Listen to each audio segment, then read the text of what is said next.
Hi guys, welcome to Kiki TV. I'm a holistic psychotherapist and a trauma therapist in private practice, and I make these videos to spread awareness and trauma recovery so that people can heal.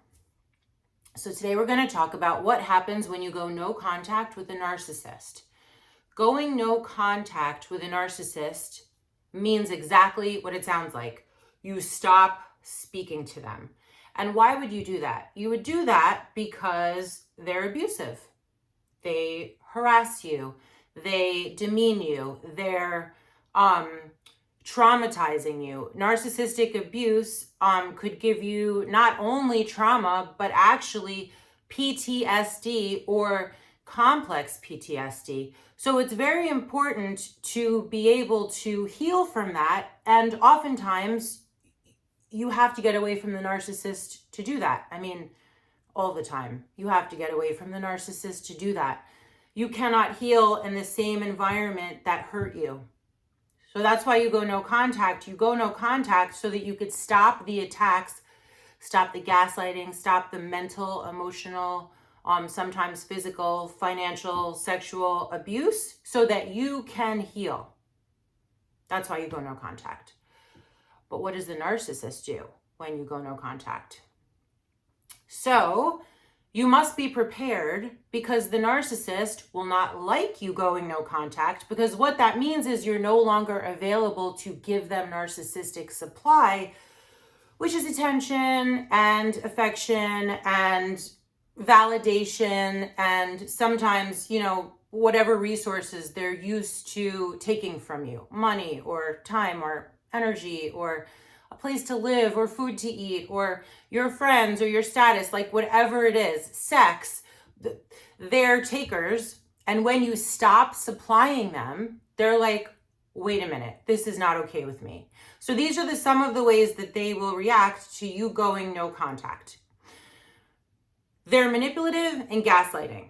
So by nature, they are super entitled and feel, whether they are covert narcissists or grandiose narcissists, they feel entitled to you and whatever else they want because they feel superior and like they're always right. They also cannot take criticism. So in order to make things right in their world, they have to manipulate and gaslight you and change the narrative that you did something wrong, not them. And by the way, gaslighting is when an abuser tries to change the way that you see the world or what your truth is or what your beliefs are, what your thinking is. They try to make you feel like all that is wrong and their way of looking at it is right. That keeps them in the control seat and it keeps you uneasy because then you're not really trusting your own experience, your perception of your experience or interpretation of your experience. So they make you feel crazy. Okay, so they're going to gaslight and manipulate you when you go no contact with them because they're going to be trying to tell you that you did something wrong. They didn't. It's all your fault. They're just victims, which brings me to number 2. Oh my gosh, they are going to play the victim card. They are so victimized. Everyone victimizes them and they're so brokenhearted to be so victimized when actually they are the perpetrators. They are the ones that are the abusers, but they won't claim that. And I'm not even sure, like many narcissists they can't face that they're the problem. That's a part of their disorder. So they're always the consummate victims in their own minds, and that's what they tell the world. Super important, because if you are an abuse victim, you probably are very good with empathy, which made you stay way longer than you actually should have. So you have tons of empathy and compassion. And if someone starts telling you how they've been victimized and how you victimize them, even if it's not true, you feel bad for them, and then they manipulate you through your empathy and compassion and love, which is why it's super important for you to stick to no contact. You can't kind of do no contact. You have to really be like, here's the boundary. I'm not speaking to you anymore. It is bad for me. So they cannot get in and start messing with your head. Another thing that they do is love bombing. So love bombing, as you probably know, by the way, I've made manipulation, gaslighting, and love bombing and trauma bond videos. Please go see them on this channel. But love bombing is when people like just give you all the good stuff: love, attention, affection, kind words, and expensive gifts, and all the things that they're trying to reel you back in with. But the thing about love bombing is that's not who they really are. Who they really are is the abuser, and they use the love bombing to get you in to their clutches so they can start abusing, demeaning, and devaluing you again. And that love bombing abuse cycle is actually called a trauma bond, okay? So they're gonna try to love bomb you into coming back. They're gonna try to be victims, which makes you feel sad for them, which makes you take them back.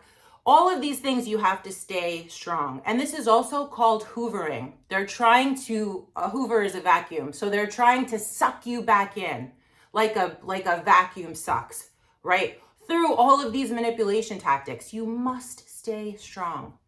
So the other thing is that they can be violent. They can be violent. And you need to be ready for that because, you know, this could be very detrimental to your health or worse. So everybody needs to know what's going on. You need to have a support system, and you need to be ready to call the police if you feel threatened. You need to be able to report this so you can keep a paper trail. You have to take good care of yourself. This is, it could be a very scary time for you. It also could be very easy. They're loose cannons. You know, they could just move to another victim. They could. I've seen it. One more thing they do is they triangulate. They call other people and try to get those other people to get you back into their lair. Don't let that happen. Don't let that happen. Take good care of you. Stay safe. You cannot heal when you're being abused or hoovered or love bombed or manipulated or gaslit or in a trauma bond. You cannot heal. You have to figure out what your truth is, who you are, what you deserve. Get your self-esteem back. Know that your perceptions are real. And the only way to do that is to clear the narcissist from your life so you can think straight and begin to heal. I hope this was helpful. Thank you. Thank you for liking and subscribing. You deserve healthy love, and you can get that for yourself. And a lot of times with narcissistic abuse, no contact is the only way. Stay strong. Thank you. Bye for now.